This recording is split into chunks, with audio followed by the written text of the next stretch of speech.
Zian Gaza, ibinuking na scripted ang prank ni Marian Rivera kay Ivana Alawi. Bago tayo magpatuloy sa video ito, huwag niyo kalimutan pindutin ang subscribe button. Kasama niyo na rin ang notification bell para updated kayo every time na nag-upload tayo ng mga bagong videos. Naging viral ang ginawang prank ni Marian Rivera kay Ivana Alawi nito lamang nakaraan, kung saan umani ito ng samot-saring reaksyon sa social media.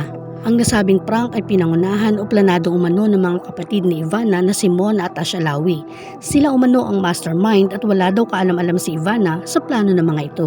Samantala, nakipagkuntsaba ang mga ito kay primetime queen Marian Rivera. Request pa nga ni Mona at Alawi na sana raw ay paiyakin si Ivana sa prank na kanilang gagawin, na agad namang sinang-ayunan ni Marian. Kaya naman, nung simulan ni Marian Rivera ang pagpaprank ay kitang-kita sa mukha ni Ivana ang pagkabigla at halata rin na nahihiya ito. Una nang pinuna ni Marian Rivera kung bakit umano late ang sexy actress, na halos 1 oras umano siyang pinaghintay nito. Sumunod naman ay pinansin din nito ang dalang pagkain ni Ivana. Ayon kay Marian ay bakit napakakonti at bakit crab lamang daw gayong mukbang ang tema ng kanilang collaboration. Hindi napigilan ni Ivana na maiyak, lalo pa nung tumayo na si Marian at nagdabog.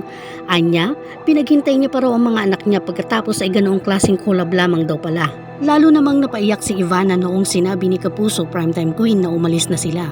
Ngunit hindi rin nagtagal at hindi nakayanin ni Marian at nireveal na nito na prank lamang ang lahat. Ayon sa kanya ay naaawa na umano siya kay Ivana. Samantala, marami naman sa mga netizens ang naaliw at natuwa dahil sa ginawang prank ni Marian Rivera kay Ivana Alawi.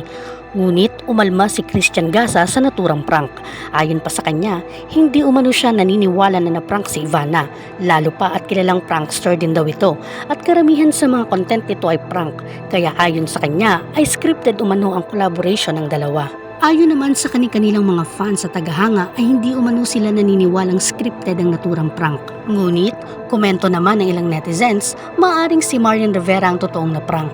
Dahil umpisa pa lamang raw ay alam na nilang may ideya na si Ivana Alawi sa gagawing prank sa kanya. Samantalang si Kapuso primetime queen Marian Rivera ay very genuine at totoo ang ginawang pag-arte. Kung kayo ang tatanungin, sang-ayon ka ba kay Zian Gaza na scripted nga ang collab ng dalawa o sadyang natural lamang talaga ang arte at galawan nila? Maaari kayong mag-iwan ng inyong komento at opinion sa ating comment section.